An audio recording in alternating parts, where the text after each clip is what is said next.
दोस्तों अपनी यूपीएससी की तैयारी में नोट्स ऐसे बनाओ, खास करके ज्योग्राफी में मैपिंग का यूज करके, ताकि वो आपके देखने में ही वो आपके माइंड में पूरा रिकॉल हो। यहां पर देखिए भारत के भौतिक स्वरूप को लिखा है, फिर उसको देखो कितना अच्छा भारत के भौतिक स्वरूप को मैंने यहां पर मैपिंग बना दिया। ऐसे हिमालय के पर्वत क्षेत्र को, उत्तर का मैदान हो गया, मरुस्थल का मैदान, प्रायद्वीपीय क्षेत्र को देखो कितना अच्छा बनाया है, ताकि वो देखने से ही रिवीजन हो जाएगा कि इसका फैलाव कहां। फिर तटवर्ती क्षेत्र को यहां पर बना दिया है, तो कितना अच्छा इससे मार्क्स मिलता है। और उसी तरह देखो आगे भी कितना अच्छा मैपिंग बेस्ड बनाया, क्योंकि देखो होता क्या है ना, जब हम अपने टॉपिक को या अपने नोट्स को जब रिवीजन करते हैं तो उसको हमको किताबी लैंग्वेज में ना लिख करके अपने लैंग्वेज में जब लिखते हैं ना, और ऐसे मैपिंग का यूज करके, तो वो देखने से ही तुरंत याद होता है और लॉन्ग टर्म तक ये याद आता है, रटने की आवश्यकता नहीं होती। जैसे कि यहां पर देखो नीचे कैमरा करके हम आपको दिखाते हैं, जैसे कि देखो यहां पर हिमालय के क्षेत्र को यहां पर बता दिया है। जैसे ये महान हिमालय हो गया तो रेड से ये दर्शा दिया, लघु हिमालय बता दिया, शिवालय शिवालिक उसके नीचे, तो कितना अच्छा ये होता है। फिर देखो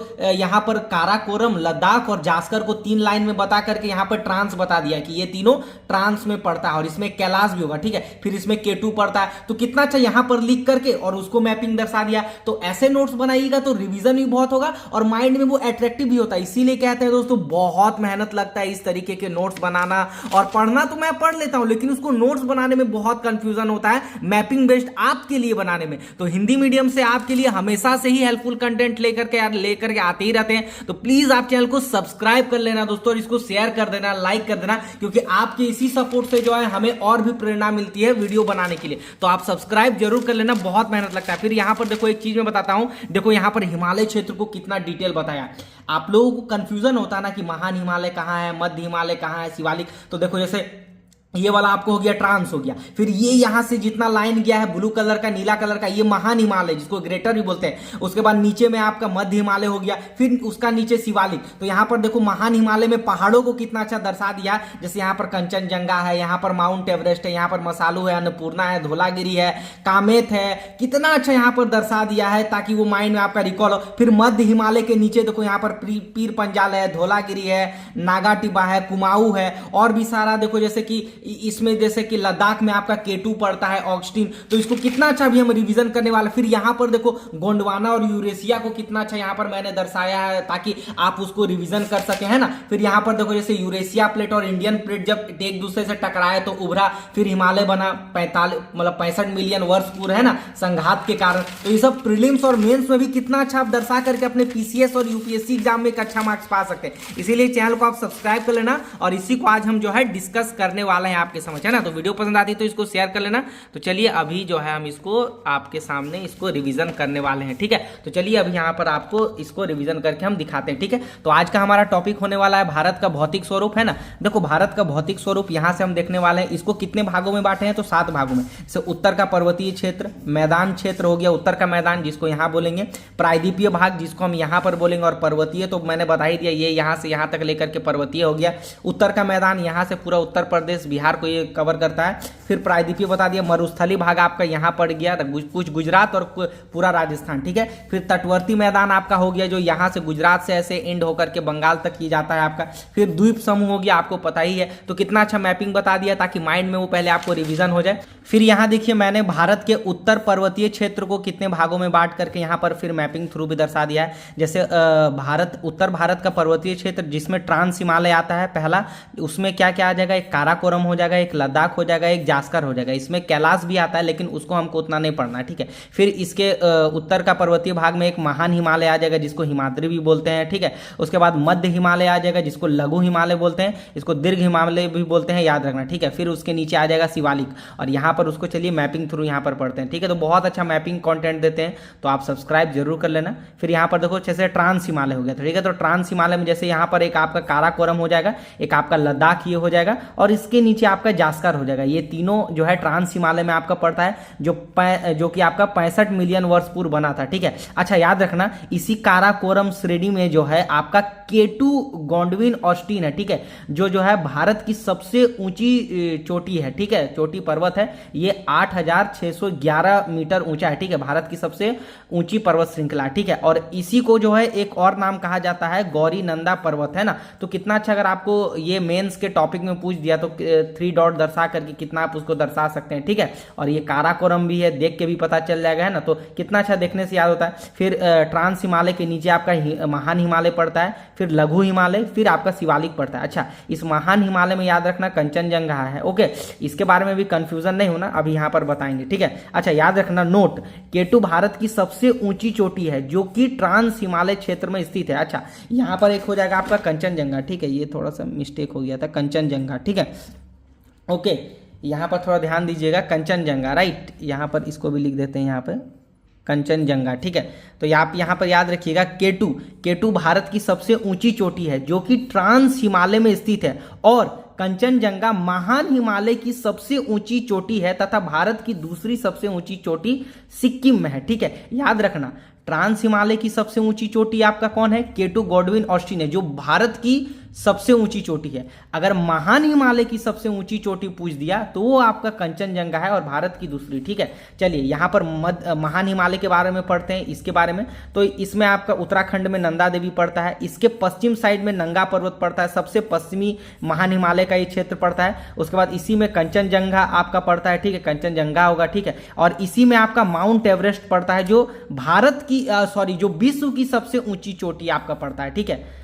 तो कंफ्यूजन नहीं होना है, अगर भारत की सबसे ऊंची चोटी पूछेगा तो केटू गॉडविन ऑस्टिन होगा, महान हिमालय की सबसे ऊंची चोटी कंचनजंगा में जो ये पड़ता है और भारत की दूसरी, और विश्व की सबसे ऊंची चोटी आपका माउंट एवरेस्ट जो कि 8848 मीटर आपका पड़ता है। अच्छा, और महान हिमालय का सबसे पूर्वी भाग पूछेगा तो नामचा बरवा पर्वत होगा, ये सबसे पूर्वी हिमालय का क्षेत्र है, ठीक है। तो कंफ्यूजन आपको नहीं होना, ठीक है। फिर मध्य हिमालय के क्षेत्र को पढ़ते हैं। अच्छा, मध्य हिमालय बहुत सारी छोटी छोटी इकाइयों में बटा हुआ है, जैसे इसमें आपका पड़ेगा पीर पंजाल श्रेणी पड़ जाएगा, इसमें आपका धौलाधार पर्वत श्रेणी पड़ जाएगा, फिर महाभारत श्रेणी इसमें पड़ जाएगा जो कि नेपाल में पड़ता है। और डिटेल इसके बारे में हम यहाँ पढ़ने वाले हैं, तो ज़्यादा आप कंफ्यूजन नहीं होना, इसमें आपका सारा क्लियर हो जाएगा, ठीक है। तो ये हो गया आपका। और उसके बाद शिवालिक में पढ़ते हैं, तो शिवालिक के नीचे आपका नीचे गंगा का मैदान क्षेत्र होता है, ठीक है, इसके नीचे यही इंपॉर्टेंट है, ठीक है। ट्रांस हिमालय को थोड़ा सा हम देख लेते हैं। हिमालय से पहले इसका जो है निर्माण हुआ था, इसको 4 प्रमुख श्रेणी में बांटा गया है, एक कैलाश, एक काराकोरम, एक लद्दाख और एक जास्कर, ठीक है। अच्छा, काराकोरम श्रेणी में थोड़ा हम पढ़ लेते हैं। ट्रांस हिमालय की सबसे उत्तरी श्रेणी ये है, भारत की सबसे ऊंची चोटी केटू गॉडविन ऑस्टिन इसी में है। अच्छा, काराकोरम की 4 प्रमुख श्रेणी जो हिमनद जो ग्लेशियर है वो क्या क्या है, एक सियाचिन है जो कि 72 किलोमीटर तक है, बाल्टोरा है जो कि 58 किलोमीटर तक, बैफो है जो कि 60 किलोमीटर तक, और हिस्पर है जो कि 61 किलोमीटर तक, ठीक है। देन आते हैं हम लद्दाख श्रेणी को थोड़ा हम पढ़ लेते हैं। तो लद्दाख श्रेणी विश्व की सबसे बड़ी ढाल वाली चोटी श्रेणी है ये। अच्छा, याद रखना, राकापूसी लद्दाख में ही श्रेणी में ही स्थित है। अच्छा, लद्दाख श्रेणी दक्षिण पूर्व की ओर कैलाश श्रेणी के रूप में स्थित है, ठीक है। अच्छा, यह श्रेणी सिंधु नदी और इसका सहायक श्योक नदी के बीच जल विभाजक का ये जो है कार्य करता है, याद रखना ये श्रेणी, ठीक है। अच्छा, उसके बाद जास्कर श्रेणी में हम आते हैं। ट्रांस हिमालय की सबसे दक्षिणतम ये श्रेणी आपका पड़ता है, जो कि मैंने बताया था, यहाँ पर देखो मैपिंग थ्रू भी आप इसको समझ सकते हैं, सबसे दक्षिणी श्रेणी ये पड़ता है, ठीक है, ट्रांस हिमालय का। तो सबसे दक्षिणतम ये पड़ता है, और सबसे ऊंची चोटी इसका पड़ता है नंगा पर्वत पड़ता है, याद रखना है ना। नंगा इसीलिए कहा जाता है ना क्योंकि यहाँ पर जो है उतना पेड़ पौधा वगैरह पाया नहीं जाता है, ठीक है ना। उसके बाद लद्दाख और जास्कर श्रेणियों के बीच से ही जो है सिंधु नदी ये बहता है, ठीक है। लद्दाख और जास्कर श्रेणियों के बीच से ही सिंधु नदी पड़ता है, ये आपके प्रीलिम्स से भी पूछ सकता है। जैसे कि ये देखो, ये आपका लद्दाख श्रेणी हो गया और ये जास्कर हो गया, और यहीं से पार हुआ है हमारा सिंधु नदी तंत्र, ठीक है, या गया हुआ है। तो ये आपको प्रीलिम्स में भी घुमाने के लिए पूछ सकता है, तो मैपिंग थ्रू कितना इसको अच्छा याद कर सकते हैं। फिर महान हिमालय क्षेत्र को पढ़ेंगे, तो बृहद या हिमाद्री भी इसको कहते हैं, ठीक है। विस्तार पूछ लिया इसका, तो ये आपका पड़ता है नंगा पर्वत से लेकर के नामचा पर्वत तक ये पड़ता है महान हिमालय, ठीक है, याद रखना। ओके, महान हिमालय यही तो बताए थे ना आपका, ये क्या रहा महान हिमालय, ये आपका इधर नंगा पर्वत और ये आपका नामचा बरवा इधर है, ठीक है। तो यहीं तक पड़ता है, वही इसमें लिखा हुआ था, ठीक है। तो ये हो गया। विश्व की सर्वाधिक ऊंची चोटी की बात करें तो इसी में पड़ता है, महान हिमालय में पड़ता है। जैसे माउंट एवरेस्ट जो कि 8,848 मीटर ऊंचाई इसी में है। कंचनजंगा हो गया, ये 8,556 मीटर इसी में पड़ता है, महान हिमालय में। आपका मकालू हो जाएगा तो 8,481 मीटर इसी में पड़ता है। आपका धौलावीरा भी इसी में पड़ता है, 8172। अन्नपूर्णा 8076 मीटर आपका हो गया। नंदा देवी हो गया, नामचा बरवा हो गया, सब इसी में पड़ता है, ठीक है। याद रखना, बहुत इंपॉर्टेंट है, इसको प्रीलिम्स में पूछता है क्योंकि नदी तंत्र से तो बहुत पूछा जाता है। अच्छा, महान हिमालय की बात करें तो कुल लंबाई इसका 2500 किलोमीटर है, औसत ऊंचाई 6100 मीटर है और चौड़ाई की बात करें तो 25 किलोमीटर है, ठीक है। अच्छा, महान हिमालय और लघु हिमालय के बीच मुख्य सेंट्रल थ्रस्ट स्थित है जो कि एक दूसरे को अलग करता है, ठीक है। इसको याद कर लेना है ना। अच्छा, माउंट एवरेस्ट की बात करें तो नेपाल में इसको सागर माथा कहा जाता है, तिब्बत में इसको चोलो लुंगमा कहा जाता है या पर्वतों की रानी कहा जाता है। कुछ इंपॉर्टेंट जो प्रीलिम्स में आप कह सकते हैं उसको मैंने यहाँ पे लिख दिया है, जो कि थोड़ा एडवांस लेवल का है ना, जो कि आपका महान हिमालय में पड़ता है, क्योंकि इंपॉर्टेंट श्रेणी तो इसी में पड़ता है ना जी हमारा। तो दीर्घ हिमालय को चट्टानों में, दीर्घ हिमालय मतलब महान हिमालय समझना, ठीक है ना। दीर्घ हिमालय की चट्टानों में आग्नेय तथा परिवर्तित चट्टानों प्रमुख रूप से पाई जाती है, जिसमें ग्रेनाइट आपका सीस्ट हो जाएगा और नाइस हो जाएगा। फिर इसके आधार तल में क्या क्या पाया जाता है, आर्कियन चट्टान पाई जाती है, महान हिमालय, ठीक है। अच्छा, दीर्घ या महान हिमालय एक जो है संगलन श्रेणी यानी कॉन्टिग्यूअस रेंज के रूप में पाया जाता है, ठीक है। इस श्रेणी के दर्रे पास बहुत कम है, इस श्रेणी में जो दर्रा होता है वो बहुत कम है, ठीक है। अच्छा, लघु हिमालय तथा शिवालिक पर्वतों की तुलना में वर्षा यहाँ पे कम होता है, ठीक है, लेकिन भौतिक अपक्षय की तुलनात्मक से अधिक है, यानी कि लेकिन भौतिक अपक्षय तुलनात्मक रूप से अधिक है यहाँ पे, ठीक है। अच्छा, उसके बाद देखते हैं लघु हिमालय या मध्य हिमालय की तुलना में दीर्घ हिमालय या महान हिमालय में अपर्दन यहाँ पे कम होता है, महान हिमालय में, ठीक है, इन दोनों से, ठीक है। अच्छा, ऊंचाई के कारण दीर्घ या महान हिमालय में वनों का क्षेत्रफल भी कम पाया जाता है, इसीलिए ना इसमें नंगा पर्वत पाया जाता है ना। अच्छा, लघु या मध्य हिमालय के बारे में थोड़ा पढ़ते हैं तो इसका चौड़ाई 80 किलोमीटर हो जाएगा, ऊंचाई 1300 से लेकर के आपका 1500 मीटर तक ये आपका पड़ेगा, ठीक है। अच्छा, महान हिमालय के दक्षिण में और शिवालिक के उत्तर में इसका विस्तार है, ठीक है, याद रखना। अच्छा, इसके अंतर्गत श्रेणियां जो आती है वो पीर पंजाल हो गया, इंपॉर्टेंट है, याद रखना, जो जम्मू कश्मीर में पड़ता है। धौलाधार आपका हिमाचल प्रदेश में आपका पड़ता है। उसके बाद नाग टिब्बा हो गया जो कि उत्तराखंड में, कुमाऊं आपका उत्तराखंड में, महाभारत आपका नेपाल में। प्रीलिम्स में पूछ सकता है घुमाने के लिए, याद कर लेना इसका। अच्छा, लघु हिमालय तथा महान हिमालय के बीच कई घाटियां का निर्माण हुआ है, जिसमें जो है प्रमुख है कश्मीर घाटी, कुल्लू कांगड़ा घाटी, आप काठमांडू घाटी, ये तो आपका कश्मीर में, कुल्लू कांगड़ा ये आपका हिमाचल में, काठमांडू नेपाल में पड़ता है, ठीक है, ये तो आपको पता ही होगा, ठीक है। अच्छा, लघु हिमालय पर्यटन के रूप में भी प्रमुख है, जैसे कुल्लू, मनाली, डलहौजी, धर्मशाला, शिमला, अल्मोड़ा हो गया, मसूरी, चमोली हो गया, है ना, तो ये सब होता है। अच्छा, इसके श्रेणियों के ढाल जो है शीतोष्ण घास के मैदान पाए जाते हैं, इंपॉर्टेंट है, याद रखना किसके, तो लघु या मध्य हिमालय में ढाल में, जैसे कि आपका जम्मू कश्मीर में इस घास के मैदान को गुलमर्गा, सोनमार्ग, मर्ग कहते हैं। उत्तराखंड में इसको बुग्याल और या प्यारा कहते हैं, ठीक है, याद रखना है ना।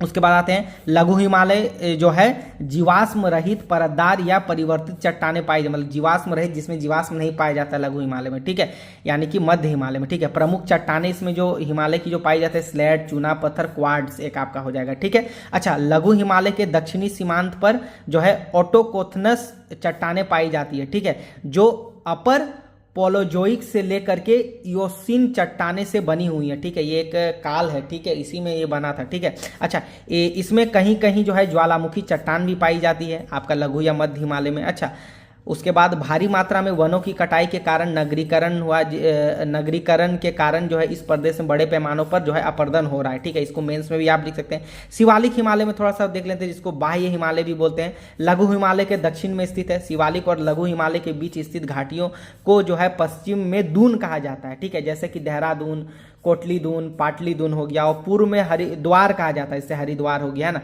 अच्छा, ये तो आपका इसमें भी पूछ सकता है, इंटरव्यू में भी पूछ सकता है, ठीक है। अच्छा, शिवालिक को जो है जम्मू कश्मीर में जो है कश्मीर की पहाड़ियाँ तथा अरुणाचल प्रदेश में डाफला हो गया, मीरी हो गया, आबोर हो गया और मिसमी की पहाड़ी कहा जाता है, ठीक है, याद रखना, बहुत ज़्यादा इंपॉर्टेंट है और बहुत इंपॉर्टेंट है आज का ये, इसको देख लेना, बहुत अच्छा माइंड ये क्लियर होगा, है ना। इसको लिख करके आप कहीं दीवार में भी साट लेना। देखो, ये जो पीला वाला है ये आपका ट्रांस हिमालय है पूरा, ठीक है। उसके नीचे ये ब्लू वाला आपका महान हिमालय है, जिसको ग्रेटर हिमालय भी बोलते हैं। नीचे वाले को हम बोलते हैं मध्य हिमालय बोलते हैं, जिसको लघु हिमालय भी बोलते हैं। और उसके नीचे शिवालिक हिमालय। देखो पहले देखते हैं आपका ट्रांस हिमालय। तो ट्रांस हिमालय में आपका पड़ता है लद्दाख श्रेणी आपका पड़ जाता है। एक आपका ये नीचे वाला, सॉरी, पहले आपका पड़ेगा काराकोरम श्रेणी, उसके नीचे वाला आपका लद्दाख श्रेणी, उसके नीचे वाला जास्कर। और आपका काराकोरम श्रेणी में क्या क्या पड़ेगा, बाल्टोरा पड़ जाएगा। उसके बाद आपका हो जाएगा केटू, ये तो मैंने बता ही दिया। उसके बाद आपका काराकोरम में फिर आपका एक पड़ेगा बेफो पड़ेगा, फिर काराकोरम में आपका हिस्पर पड़ेगा। मैपिंग थ्रू कितना अच्छा याद कर सकते हैं। फिर आपका लद्दाख श्रेणी ये हो गया, लद्दाख श्रेणी में आपका राकापोसी पड़ जाएगा जो मैंने बताया अभी। जास्कर श्रेणी में आपका क्या पड़ जाएगा भाई, तो नंगा पर्वत पड़ जाएगा, याद रखना, ठीक है। ओके, फिर यहाँ पर आते हैं महान हिमालय में आते हैं, ठीक है। महान हिमालय में आते हैं, थोड़ा याद रखना। महान हिमालय देखो यहाँ से लेकर के पूरा यहाँ तक फैला हुआ है, अरुणाचल तक। इसमें क्या क्या आता है, कामेत आता है, ठीक है, जो कि उत्तराखंड में पड़ता है। उसके बाद नंदा देवी आता है, एक आपका धौलागिरी आ गया, उसके बाद अन्नपूर्णा आ गया, उसके बाद मसालू आ गया, मनसालू आ गया। फिर आपका माउंट एवरेस्ट आ गया 8,848 मीटर। फिर कंचनजंगा आ गया महान हिमालय के क्षेत्र में। नामचा बरुआ भी आपका महान हिमालय में आता है। और जो ये मध्य हिमालय है ना, जिसको हम मध्य हिमालय बोलते हैं, ये टूटा टूटा, देख लो, टूटा टूटा टूटा टूटा टूटा टूटा श्रेणी में। और इसमें क्या आ जाएगा, इसमें पीर पंजाल आ जाएगा, फिर उसके बाद धौलागिरी आ जाएगा, फिर इसमें नाग टिब्बा आ जाएगा और एक कुमाऊं आ जाएगा, है ना। श्रृंखलाएं यहाँ तक फैली हुई है। अच्छा याद रखना नोट, काराकोरम, लद्दाख, जास्कर, कैलाश, ये ट्रांस हिमालय के क्षेत्र में पड़ता है। तो कितना अच्छा मैपिंग थ्रू इसको देख करके हम रिवीजन कर सकते हैं ताकि माइंड में अच्छा भी हो।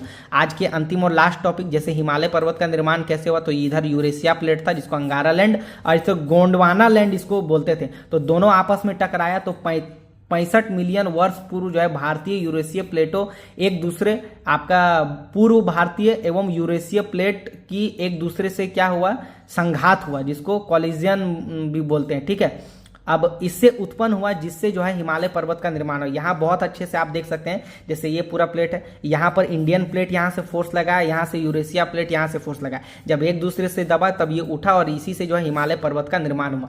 तो कितना बेस्ट टॉपिक तरीके से आज मैंने आपको पूरे उत्तर हिमालय क्षेत्र को मैंने आपको दर्शाया मैपिंग थ्रू। तो दोस्तों बहुत मेहनत लगती है इस तरीके के वीडियो बनाने में और लिखने में भी। तो आप चैनल को सब्सक्राइब कर लेना इसी तरह के नेक्स्ट टॉपिक और के लिए, ताकि हम आपके लिए history, polity, geography, art and culture सारा यूपीएससी का हिंदी मीडियम से आपको कवर करवा सकें। एंड सब्सक्राइब कर लेना दोस्तों। मिलते हैं नेक्स्ट वीडियो में, तब तक आप अपनी पढ़ाई को कंटिन्यू रखिए। वीडियो पसंद आती है लाइक कर लेना एंड सब्सक्राइब तो जरूर कर लेना। मिलते हैं नेक्स्ट वीडियो में। ओके, पढ़ाई को कंटिन्यू रखो।